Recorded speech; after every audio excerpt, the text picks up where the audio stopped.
He knows what not to do. And he's vindictive. He's malicious. He's narcissistic. He knows not to repeat the same mistakes. No more establishment Republicans. No more playing ball. You force them to do your bidding. Okay? The cruelty is the purpose.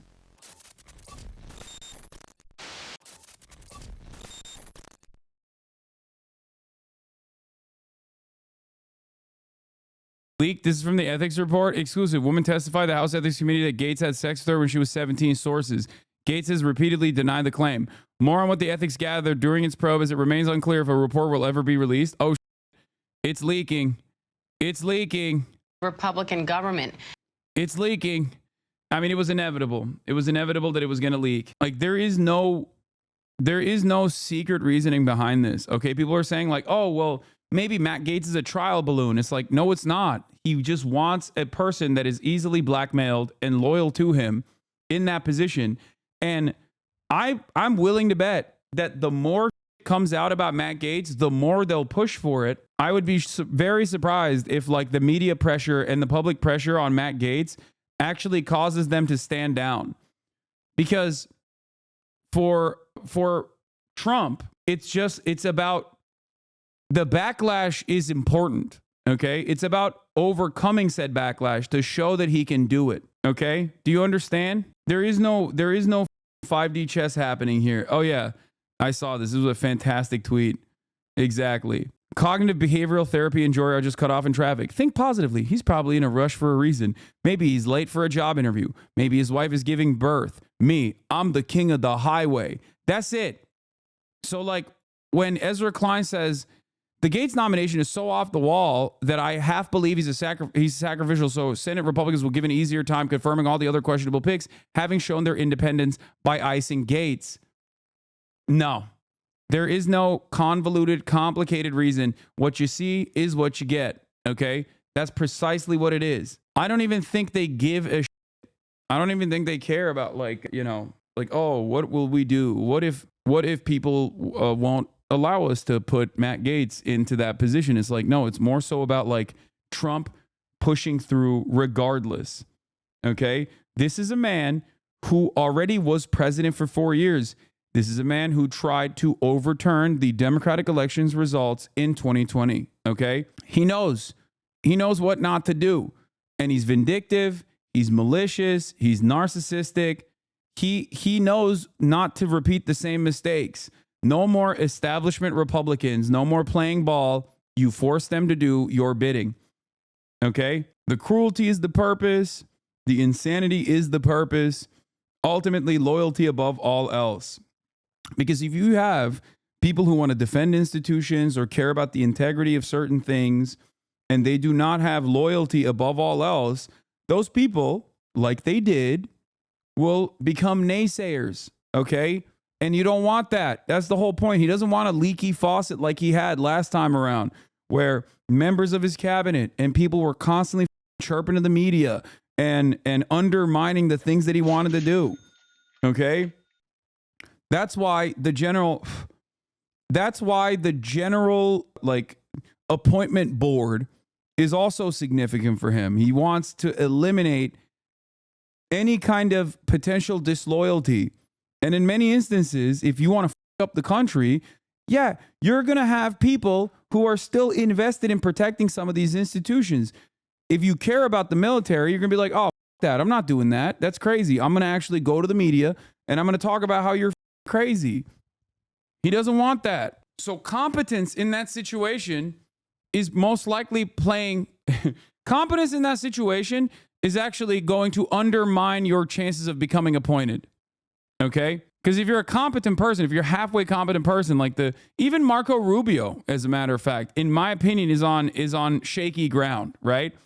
On the important stuff, he's still appointing people that are like somewhat seen as like normal figures, like Marco Rubio, right? But even then, Marco Rubio has demonstrated tremendous loyalty to him.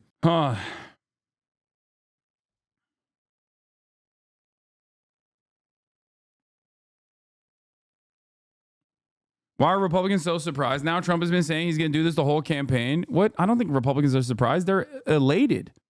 They're excited. They're talking about how sick this is.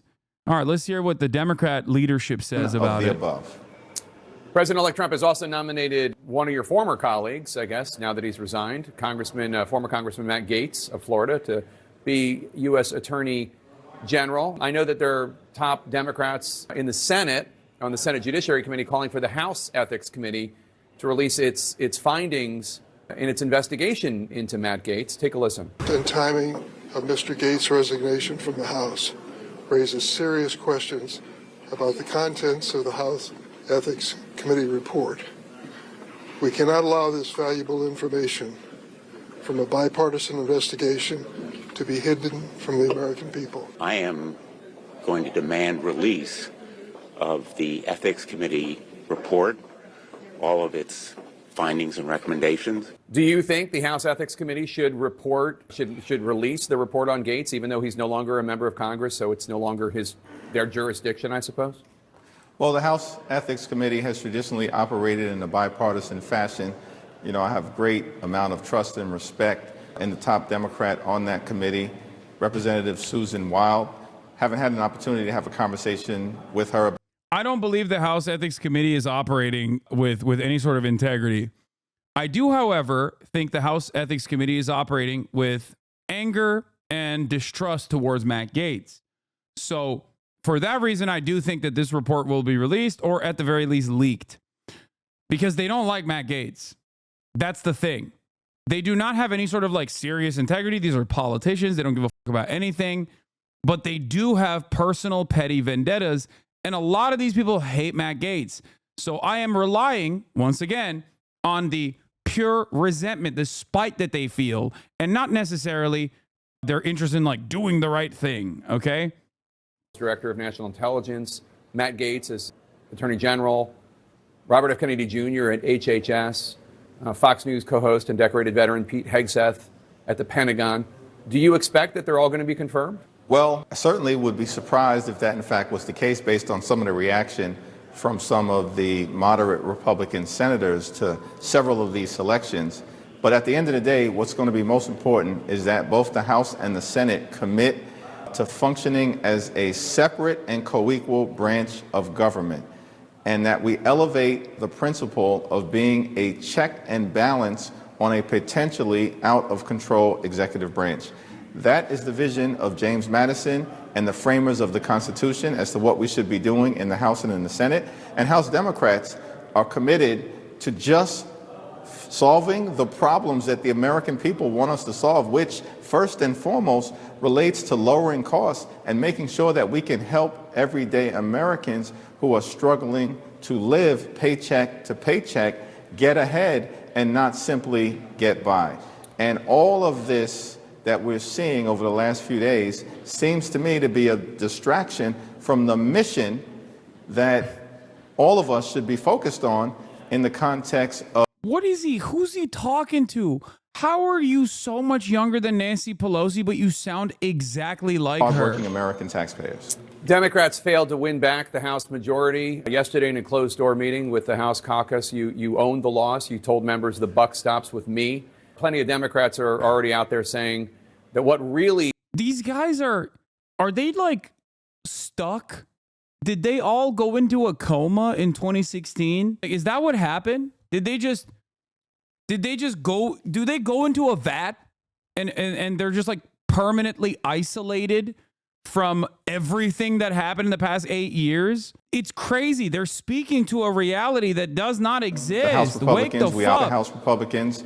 We outraised the House Republicans, but we've fallen a few seats short in terms of getting to the 218 that we need to reclaim the majority. And as a leader, it's important to take accountability for that fact and to figure out the path forward in terms of what we need to do better, what we've done right.